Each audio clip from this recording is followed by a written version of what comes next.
Puntualissimi come sempre, 13:15 in diretta su Radio Padania, perché questo è Una Mela al Giorno. Io sono Simone Girardin. Per vostra sfortuna, al mio fianco non è ancora arrivato Luciano Bresciani. Lo stiamo cercando al telefono perché sicuramente è impegnato su un altri lidi o fronti e sarà con noi quindi in diretta telefonica. Di cosa parliamo oggi? Parliamo di sanità, poi naturalmente, come sapete, a volte percorriamo altre strade, però uno dei temi che volevo lanciare oggi, ed è una notizia proprio di cronaca di queste ore, con la conferenza stampa che è stata indetta dal Ministro della Salute, che finalmente qualche volta si fa vedere, almeno sappiamo che esiste, Beatrice Lorenzin, perché a Milano, ancora una volta, a dimostrazione dell'eccellenza sanitaria che promuove a livello non solo italiano ma anche europeo, se non mondiale, è stato eseguito per la prima volta un trapianto d'organi da donatore samaritano, cioè si intende samaritano la persona che è viva, cioè che dona gratuitamente in vita appunto un organo. In questo caso si tratta di un rene, ha salvato una persona di cui il donatore naturalmente non ne conosce, insomma, il destinatario. Si tratta di un intervento unico, straordinario, che è stato eseguito al Policlinico di Milano, a cui naturalmente vanno ancora i complimenti di noi, insomma, che facciamo la radio, ma credo di tutti i lombardi, e naturalmente per la felicità sia di chi ha donato e chi l'ha ricevuto, il rene. Questo fenomeno, questo intervento si chiama cosiddetto crossover. È molto difficile tra l'altro farlo, perché anche a livello immunitario ci possono essere incompatibilità, anche i gruppi sanguigni. Poi non è semplice, uno parla di trapianto, poi uno pensa che la cosa sia la cosa più semplice del mondo. Di questo ne parleremo proprio con Luciano Bresciani, che di trapianti qualcosina ne capisce, visto che faceva il cardiochirurgo e ne ha fatti parecchi. Sta arrivando, si sta catapultando proprio qui. Io però, prima di parlare di questo caso specifico, che naturalmente è nuovo, quindi non conosciamo bene tutti i contorni anche tecnico-scientifici, volevo anticiparvi qualche numero proprio sulla situazione dei trapianti e delle nazioni nel nostro paese, che nel 2014, nell'anno che si è appena chiuso, sono stati effettuati ben 3.037 trapianti. Pensate che sono quasi 9.000 invece le persone che lo aspettano per prolungare, insomma, anche la propria vita e anche una qualità sicuramente migliore. Di questi 3.000, poco più di 3.000 trapianti, sono stati 1.600 circa di rene, 1.000 di fegato, pochi di cuore, in base al numero sono circa 225, poi è stato il pancreas, il polmone e l'intestino. È arrivato Luciano, buongiorno, elegantissimo come sempre, voi lo potrete vedere naturalmente tramite il canale di YouTube in streaming. Sì, che è una meraviglia. Luciano. Sembri, guarda, oggi è un abito un po' da mascalzone, però. Sì, abito... mi sto adeguando ai tempi. Ho capito, bravo. Senti, ma io ho anticipato, perché mi sono permesso di parlare Saluto di questo... tutti i nostri amici padani. Ecco, bravo. Prima il saluto, e poi cosa hai anticipato? Ho anticipato di questo incredibile intervento straordinario che è stato eseguito oggi al Policlinico. È il primo caso in Italia di trapianto d'organi da donatore samaritano, cioè come ho spiegato, una persona che è viva e che è disposta a donare un proprio organo, in questo caso un rene, a una persona di cui naturalmente non conosce l'identità. È andato tutto bene, si è fatto rivedere il ministro Lorenzin, che si è venuto a fare i complimenti, quindi si è fatto vedere appena saputo che ha fatto l'intervento, l'ha chiamata il ministro, si è presentato bene, sappiamo che abbiamo un ministro della sanità. Sì, è una pratica che di solito si usa fra parenti, no? Quando è possibile, con i doppi organi, perché se no, se ne hai uno solo, se tu doni il cuore è difficile poi donare anche il fegato 2 anni dopo. Parlano di questo fenomeno che si chiama crossover. Sì. Cioè, che cosa significa? Nel senso che si possono anche essere coppie non idonee per gruppo sanguigno che possono donare, oppure... Perché poi il trapianto è complesso, insomma, tu ne sai qualcosa, volevo capire... Beh, insomma... Ho dato qualche numero dei trapianti. In Italia sono state trapiantate poco più di 3.000 persone in un anno, nel 2014 sono quasi 9.000 quelle che attendono un trapianto, i tempi sono media lunghi. Il trapianto è complesso sotto il profilo del controllo clinico, perché dal punto di vista chirurgico non è complesso il trapianto, il trapianto di cuore... tutti così, sai. Beh, non è come cambiare un filtro di una macchina. No. È fare chirurgia alta, però non è una chirurgia delle più complesse, c'è più ci sono delle complessità maggiori, di un trapianto cardiaco parlo, no? Certo. Perché sono 4 stomaci tutto sommato. Tra l'altro io ricordo... Poi c'è il tessuto giovane che tiene bene, insomma, sai perché? Insomma, ma è una buona notizia questa. Il mito è molto semplice, perché il cuore compare sulla cartolina di San Valentino. C'era il trapiantologo renale Schwarz, che è stato quello che è stato praticamente è stato quello che ha generato la cultura del trapianto, perché ha fatto una sperimentazione, ha fatto più di 10.000 sperimentazioni animali per sistemare il discorso. Anche ha lavorato con Cepellini a Torino, insomma hanno lavorato molto, perché il problema del trapianto non è tanto quello chirurgico, è quello poi di controllare il rigetto, di controllare la situazione biologica, e quindi è un grande lavoro che fa il medico, capisci, colui che si intende di terapie cellulari e tutte queste cose. Luciano, senti, intanto abbiamo un numero per intervenire con noi in diretta. No, ma ti volevo dire questa cosa che è interessante, che quando Starz fu presentato all'Università di Pavia da un giovane medico che insomma conosceva Starz come una grande personalità di trapiantista renale, no? Era più di 10.000 trapianti fatti, quindi lo presentò dicendo si è laureato nel liceo del Connecticut, ha fatto l'università di cose, cioè, è una cosa che era inutile dirle. Stati Uniti, Starz è stato lì a ascoltare e poi ha detto sì, è vero, però grazie di tutto questo lungo percorso che mi ha fatto fare dal punto di vista universitario. È chiaro che io Starz trapianto il rene, io sono meno famoso di Christian Barnard. Lei avrebbe detto Christian Barnard è quello che trapianta il cuore, no? Certo. Invece a me ha raccontato tutte queste cose. Era meno nobile l'organo. Ma io sono meno famoso di lui, sapete perché? Perché non mettono mai il rene sulle cartoline di San Valentino. Questa è bella, questa è vera. Senti Luciano, allora 0266203529, 0266203529 per intervenire con noi in diretta. Io credo che questa però sia una buona notizia. Certo. Cioè il trapianto è l'ultima, è come si dice, l'ultima spiaggia, oppure quando arrivi a fare un trapianto di rene o naturalmente dipende di cuore? perché lo fai, Poi io ricordo, poi chiudo la parentesi, sì, che tu da assessore alla sanità Regione Lombardia sei andato dal chirurgo toracico al Policlinico di Milano, con lo stesso, non ha operato in questo caso lui, il buon samaritano e il ricevente, per un doppio trapianto di polmoni per un ragazzo malato di fibrosi cistica. Avevano riutilizzato 2 polmoni che a Roma avevano scartato e avevano fatto rinascere. C'è anche questo... Il chirurgo toracico, do il nome, Sant'Ambrogio, ma anche un tuo amico, un collega. Sì, lo conosco bene. C'è anche, ci sono create diverse possibilità, no? Puoi trapiantare un pezzo di fegato, capisci? Però puoi trapiantare anche degli organi che sono non di prima qualità, ma che possano andare bene a un paziente che è in una situazione clinica di difficile durabilità, hai capito? E allora prevedibilità, insomma, di sopravvivenza. E allora si possono usare anche degli organi, diciamo, di terza scelta. Poi dopo la medicina ti aiuta però a compensare queste situazioni non certamente eccellenti di organo fresco, di un organo di un giovane, di un organo, insomma, hai capito? Per cui la tecnologia del trapianto sta sicuramente continuando ad aggiungere altre mete, altri obiettivi, e questo qui è sicuramente... Ma i numeri secondo te sono ancora piccoli in Italia? 3.000 trapianti in un anno? Sì. In tutto il paese? C'è sempre bisogno di pochissimi di cuore, 226 donatori, e perché quello lì è un organo unico, hai capito? Non è mica che questo uno può donare il cuore e poi dopo andarsi in giro in bicicletta, no?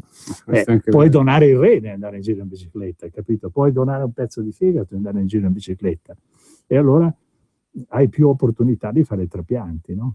Capisci? Anche perché la medicina di oggi, la cardiologia per esempio, in questo caso tu mi hai parlato del cuore, ha fatto degli avanzamenti strepitosi sotto il profilo della non invasività, quindi della non chirurgia o una chirurgia minore non invasiva, per riuscire a diciamo riequilibrare una deficienza, magari. A guarire delle Certo. situazioni che avrebbero portato successivamente il cuore a un disfacimento progressivo tale per cui dopo era necessario il trapianto. Per cui, capisci, la medicina è una medicina che continua a crescere, la ricerca è una cosa fondamentale. Noi purtroppo, mi dispiace per noi, ma l'università non riesce ad avere i fondi necessari perché stiamo dipendendo tutti dall'economia. Sembra che il soldo sia diventato la cosa fondamentale, no? Noi diciamo la medicina deve soddisfare i bisogni della gente, no? Certo. Ecco, non deve soddisfare i bisogni di bilancio della gente, deve soddisfare i bisogni.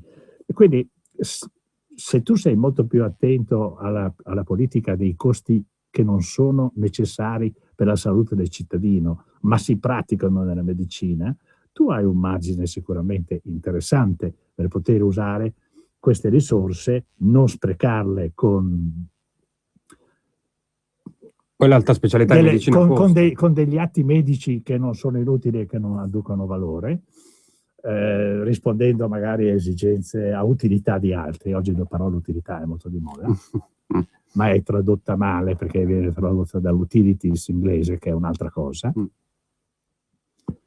E quindi, capisci, la politica dei costi impropri è la politica determinante nel poter rendere sostenibile questa sanità che continua a divenire e continua a chiedere di più sotto il profilo degli interventi e la necessità di salute.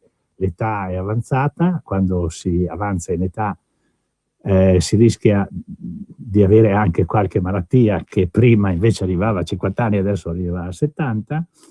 Le terapie riescono a curare i pazienti cronici, per cui da cronico di una malattia diventa cronico anche di 2 o anche di 3, si complicano queste cose e diventano più costose. Allora bisogna fare una politica veramente di contenimento dei costi propri. I cronici che e magari non far pagare i farmaci a chi ha una pensione da 500 euro ed è farmacodipendente. E questo è un discorso di politica sociale. Adesso noi stiamo parlando di quelli che sono i bisogni del cittadino, intesi con articolo 32 della Costituzione, tutela della salute pubblica.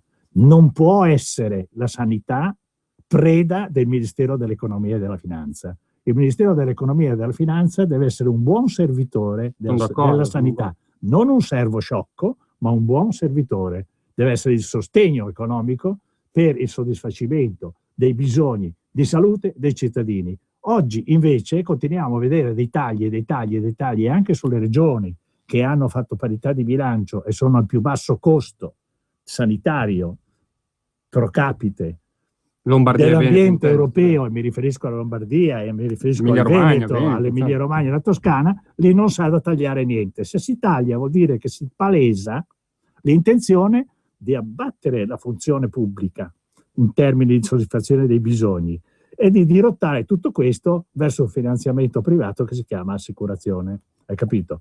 E questo Ti devo fermare, Luciano, perché c'è la mia pubblicità. No, ci fermiamo. Sì, ci fermiamo. E questo finanziamento privato che si chiama assicurazione, hai capito? Dirotta i 110 miliardi che servono per la salute pubblica, che oggi sono a disposizione, verso altri obiettivi, parte di questi.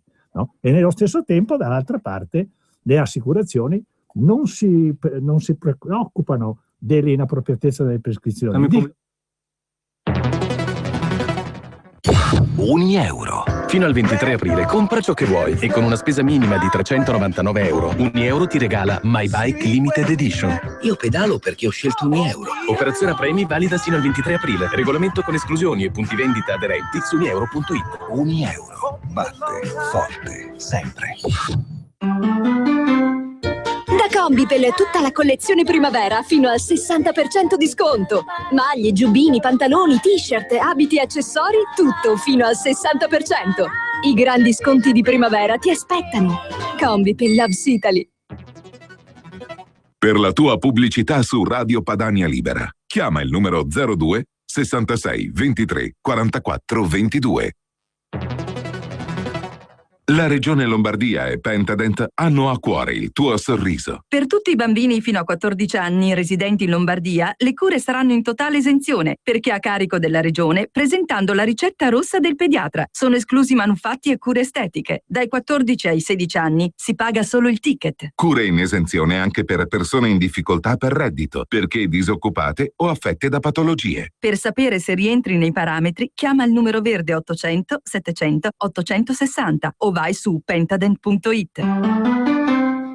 Lo sapevate? Esiste davvero un'azienda giovane e dinamica, con sede a Cassano d'Adda, nel milanese, in grado di progettare e realizzare immobili coniugando solidità e funzionalità, valorizzando e riqualificando il patrimonio edilizio esistente. BRB Costruzioni Edili è in grado di risolvere ogni tipo di incarico, applicando le più moderne direttive sul risparmio energetico e la bioedilizia. BRB Costruzioni Edili 0295769092 oppure brbcostruzioniedili.com. Quando vuoi regalarti un esclusivo momento di piacere, non c'è niente di meglio di un buon caffè. Un caffè preparato con l'inconfondibile Caffè Padano. Caffè Padano, l'espresso buono come quello del bar. Bevi un caffè Padano e sostieni Radio Padania. Chiama subito il numero verde 800 08 68 69 e acquista una fornitura di Caffè Padano. La macchina del caffè è in omaggio, grazie a Radio Padania, la tua radio. Chiama l'800 08 68 69 e prova direttamente a casa tua l'inebriante aroma del Caffè Padano. E ricorda, chi beve Caffè Padano sostiene Radio Padania. Caffè Padano. Mai assaggiato un espresso così? Radio Padania presenta Nadine e Marcus, cantanti di gran classe delle nostre tradizioni. Un grosso abbraccio a tutti! Vi presentiamo Le canzoni del cuore, una serie di CD sulla storia della canzone italiana. dal popolare al lirico, passando per il melodico. Siamo disponibili per concerti dal vivo, per CD e concerti. Chiamate al 348 58 61 897 348 58 61 897. Cercate i CD di Nadine e Marcus presso i gazebo di Radio Padania e buon ascolto.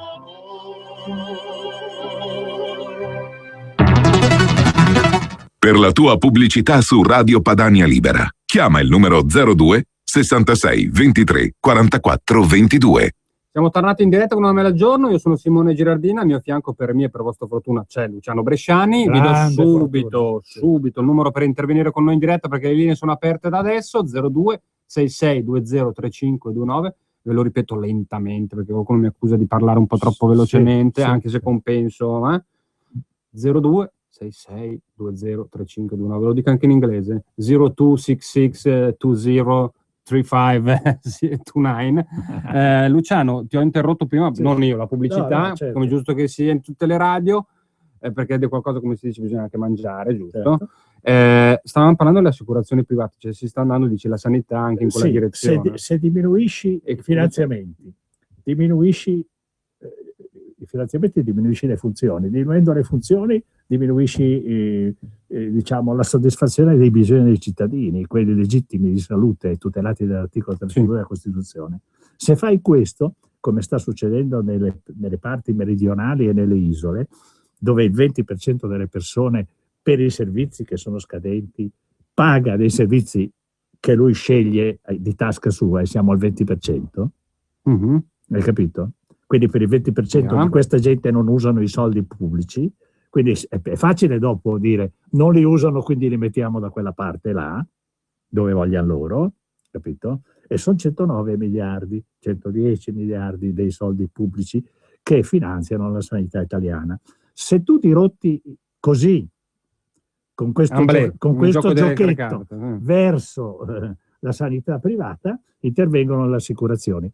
È storico che dove ci sono le assicurazioni i costi della sanità aumentano da 2,5 al 3%. Mi riferisco alla Svizzera, 18,3 del PIL, scusami, ho sbagliato, 13,8 del PIL, gli Stati Uniti 18,4, 18,5 del PIL, la Lombardia 5,1, quindi ci siamo, no? Rispetto al PIL lombardo però, non a quello nazionale. perché ci facciamo carico di studiare il PIL lombardo, perché se noi ci mettiamo il PIL nazionale, ci mettiamo le regioni che non fanno PIL, e allora diventa il 7,4% di spesa del PIL. Però col 5,1 noi con la sanità privata in Lombardia passeremo tranquillamente a pagare il 13-14, capisci? Le assicurazioni dicono prescrivete pure, tanto non mi curo della appropriatezza, il medico può prescrivere quello che vuole, il medico è contento. Le industrie farmaceutiche sono contente perché più prescrizioni sono più farmaci, più produzione, più soldi. Il malato è contento perché si potrebbe riempire anche il materasso di farmaci, capisci? Non è contento il cittadino che paga le tasse, ma soprattutto non è contento il cittadino che paga l'assicurazione, perché tutto questo porta a una sola cosa. Le assicurazioni dicono spendete pure, tanto io alzo il premio, e allora succede il 13,4 del PIL, il 18,5 del PIL, e va su, e va su, e va su, hai capito? Però è una sanità povera, perché i poveri in questa sanità non hanno spazio. Hai capito? Non hanno spazio, non hanno i soldi. Fanno sempre più fatica. E allora succede quello che succede negli Stati Uniti d'America, hai capito? Non ancora in Svizzera, perché in Svizzera sono piuttosto hanno una buona classe di ricchezza. Allora a quel punto lì, capisci, noi dobbiamo difendere il nostro sistema universalistico e chiedere a questi signori di smetterla di tagliare le risorse della sanità, non di dire che non le taglieranno e poi le taglieranno, non di dire che non faranno i tagli lineari e poi li faranno, no? E di dire al Ministero dell'Industria che cerchi di far risparmiare quelle regioni mangione, in modo che i soldi si trovano per non tagliare nella sanità. Hai capito? La politica è questa.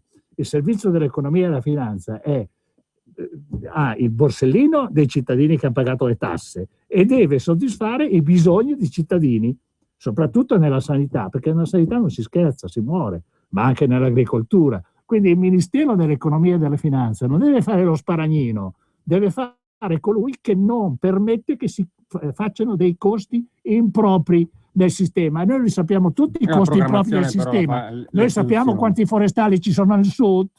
A cosa servono? Non so, però allora assumiamoli anche in Lombardia. Facciamo un bel bando per assumere, non ho capito perché. Così almeno mettiamo le tasse in altro posto, sono tutti contenti. No, ma le facciamo pagare giù. Delle banche le facciamo pagare dall'altra parte. Luciano, senti, poi ci ascoltiamo un po' di buona musica, perché ho trovato una canzoncina che io ho già rinominato come l'unica Europa che mi piace, personalmente, perché il titolo della canzone è Europa, è Carlos Santana. Però prima abbiamo aperto una parentesi sui trapianti, dopo la notizia di oggi. Sì, è chiaro che un sammaritano non risolve il problema della donazione degli organi, no? No. Allora, c'è un'altra specificità che è importante. Però nelle regioni in cui la sanità va bene, in cui i cittadini sono contenti, ci sono i maggiori numeri di donatori d'organo. La Lombardia infatti è in testa. Nelle regioni che vanno male non ci sono i donatori d'organo perché non hanno fiducia nel sistema sanitario. Allora anche qui la politica è una politica diversa da quella che si deve fare. Giusto. Una regione che va male deve andare bene per forza, e se invece non para andare bene, si bocciano tutti i loro direttori generali, tutto il loro sistema regionale, e si commissaria con delle persone che hanno come compito quello di risanare la regione sanitaria, e allora vedrai che aumenteranno i trapianti, i cittadini saranno soddisfatti e non avranno delle grandi problematiche sanitarie, e quindi aumenteranno anche i trapianti. Aumentare i trapianti, fare la ricerca, e formazione avere dei mezzi perché il cittadino scivoli meno possibilmente verso la condizione di trapianto, è una politica che bisogna fare, ma per la quale tutti sono sordi, perché non proteggono i loro personali interessi utilitaristici. Luciano, a proposito di trapianto, naturalmente tocco il tema del cuore. Sì. Tu prima hai detto che adesso sia i farmaci che gli interventi meno invasivi, però migliorano, ti permettono di non aver più l'urgenza di un trapianto. Però aumenta il bisogno di trapianti, perché aumenta l'età della popolazione, e aumentando l'età della popolazione l'ammalabilità, lasciamelo dire così, che non è un bel termine, ma si capisce, certo. L'ammalabilità aumenta e di conseguenza progressivamente aumenteranno anche i bisogni di far star vivere della gente che ha 92 anni e che ha un cuore, hai capito? Perché l'eutanasia non è il compito di un sanitario, il compito del sanitario è tenere la vita, non farla morire. Quelli si chiamano con boia. qualità, però. Quelli si chiamano boia. Di qualità, quello che puoi dignità. migliorare, quello che puoi migliorare. Se no poi il limite, cioè il confine con l'accanimento terapeutico è molto delicato. No, l'accanimento terapeutico è fare una cosa che non serve. Hai capito? Quello si chiama accanimento. Però i confini sono... Ma curare uno che ha bisogno di cura e non lasciarlo morire perché le vecchi è un'altra cosa importante, è una missione di un medico. Per cui l'eutanasia, per esempio, verso la quale tutti cercano di scivolare, no? Perché tanto in vecchi, in malà, sono cronici, hai capito? E allora rischiamo di fare una classe, insomma, rischiamo di scivolare verso quelle teorie che hanno creato la terza guerra mondiale. Però si scontra anche lì eutanasia e confine con il libero arbitrio, insomma è un tema delicato, quello, anche filosofico. Quello si chiama non solo etica, sanitario, ma anche quella etico. si chiama etica. Allora la morale è la differenza fra ciò che è bene e ciò che è male, ed è in mano ai magistrati, qualche volta anche troppo. Ecco, questo non può essere una cosa. Quello è la morale. L'etica è quella che ha fatto questo signore samaritano. No? Etica è io mi do dei principi che rispetto. Quindi cosa sarà il principio etico di un medico? Di tenere vivo una persona fino a quando può vivere con tutti i mezzi che ha e non usare dei mezzi che non servono a niente per fare i suoi interessi e quindi magari neanche tenerlo vivo. Hai capito? Quindi la sospensione del trattamento per un paziente è eutanasia, però quando è che sospendi il trattamento? Quando sai che il paziente, a conti fatti, ha poche ore, pochi minuti di vita. Non anticipare questa fine, hai capito? Perché lui magari non è d'accordo di trasformare il suo essere da fisico in spirituale. Magari lui, allora è il bisogno del cittadino quello che conta. E magari è incosciente, non puoi chiedergli se vuole morire, hai capito? Ma io credo che nessuno, risveglio, chi si trova in uno stato voglia di morire. coma Ci sono profondo, delle come condizioni si dice, di dolore, di terapia di dolore, bisogna incrementare le ricerche verso queste aree, perché insomma, la missione del medico è di mantenere la vita. Allora, mantenere la vita certamente non con l'accanimento terapeutico, perché l'accanimento terapeutico non mantiene la vita, fa solo accanire e basta, hai capito? Però l'eticità non è una cosa facile, bisogna essere preparati, no? Perché quando Barnard ha fatto il primo trapianto cardiaco, se fosse fallito, era accanimento terapeutico, quello era in una condizione di questo genere, aveva tutti gli organi che erano si dice failure in inglese, che non funzionavano, tutti gli organi, perché il cuore non pompava più sangue per nessun organo in termini sufficienti, no? E si chiama abbiamo delle telefonate, la sindrome del fallimento del cuore, no? Sì. Allora lì fai il trapianto, giusto? Okay. Se fai il trapianto e fallisci, il primo fosse stato fallito di Barnard, sarebbe stato condannato per accanimento terapeutico. Non è stato condannato, no. E dove sono i limiti dell'accanimento terapeutico? I limiti dell'accanimento terapeutico ampia. Sono quelli di non fare delle cose inutili, ma di mantenere la vita del paziente il più lungo possibile, perché il medico è il curante. Prendiamo la telefonata. Non è il boia. Buongiorno, in diretta, prego.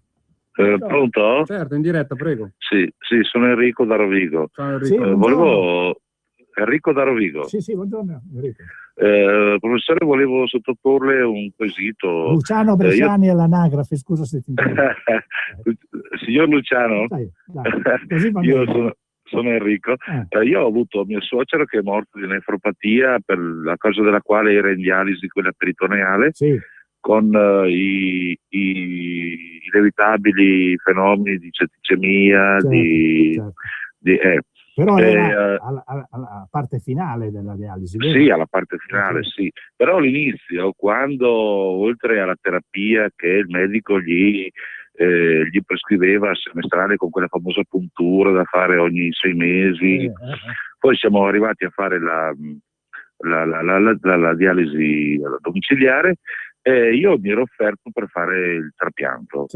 Anche il primario di nefrologia ha detto che magari non può risolvere perché non vede la cartella clinica di mio socio, lo capisco benissimo. Però la domanda mia era questa: a 70 anni si può ricevere un rene in trapianto? Dipende dalle situazioni cliniche, perché quando tu trapianti un rene in una persona, no?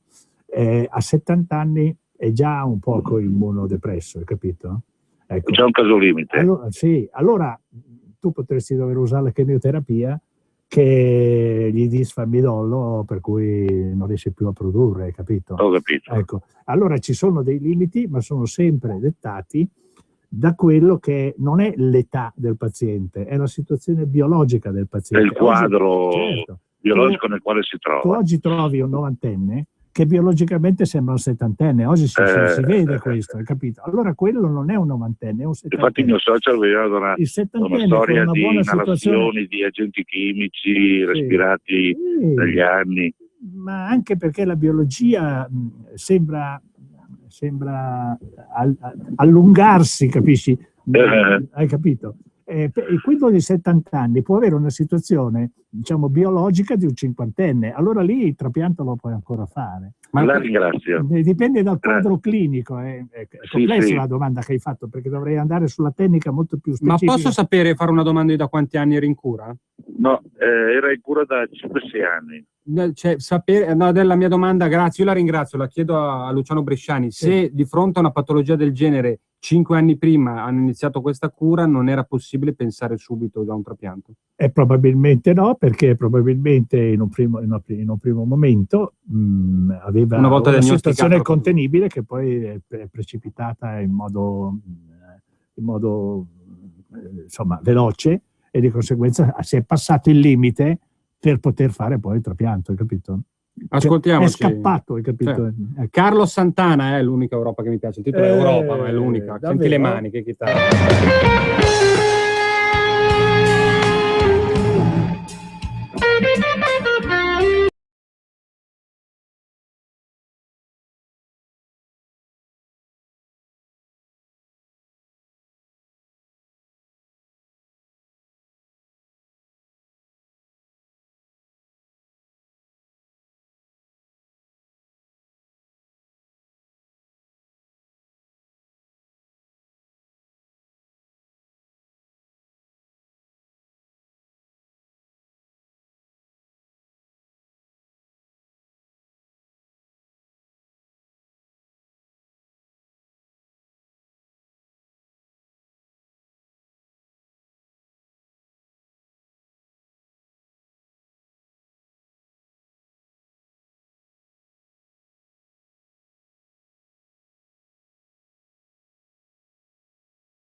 la chitarra di Carlo Santana, però Sì. insomma, visto che abbiamo un ospite d'eccezione, un amico che è l'ex senatore Pittoni, ma tra l'altro responsabile scuola per la Lega Nord, amico mio, personale anche di Luciano Bresciani, intanto ciao. Come va?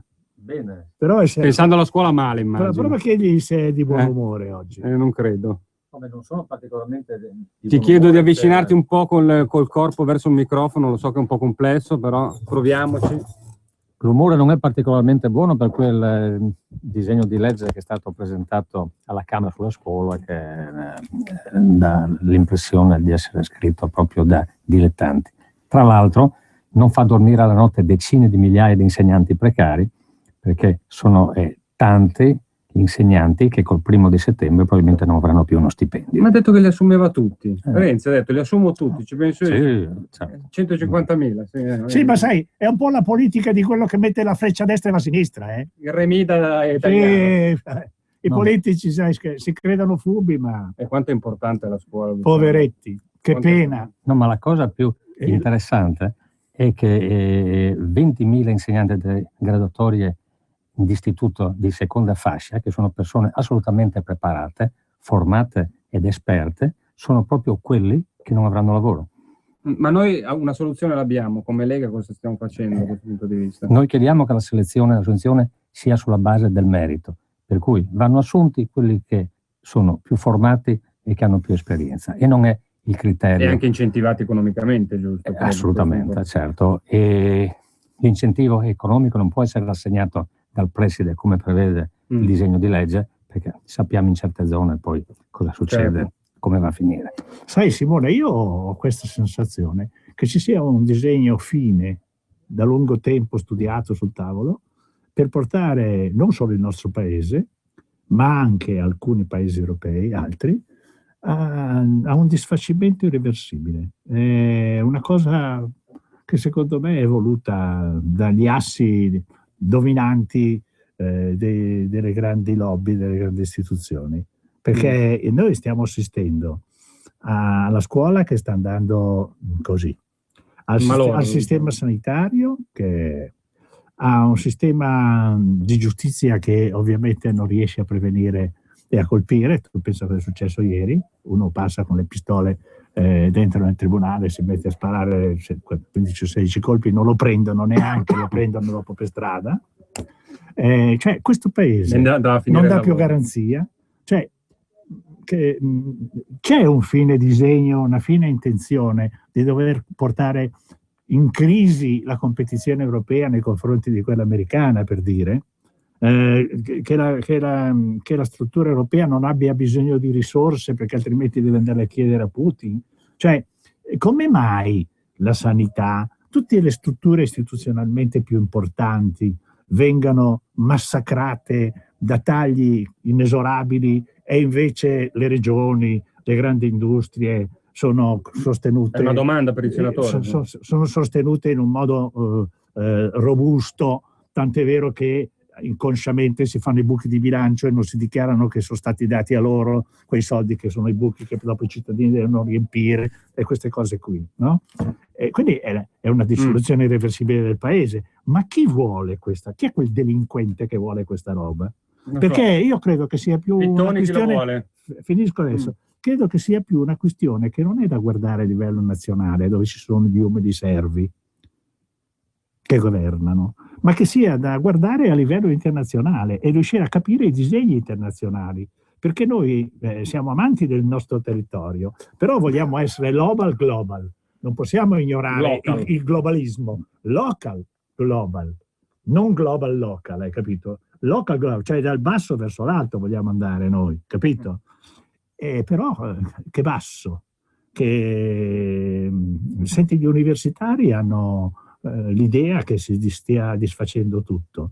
Prova a sentire anche dalle primarie, e capisci che il paese per ogni sezione sta andando a remengo. È così drammatica la situazione, Lo è, perché almeno la sensazione è che ormai comandi a tutti gli effetti la grande finanza internazionale. Certo, questo è quindi il primo punto.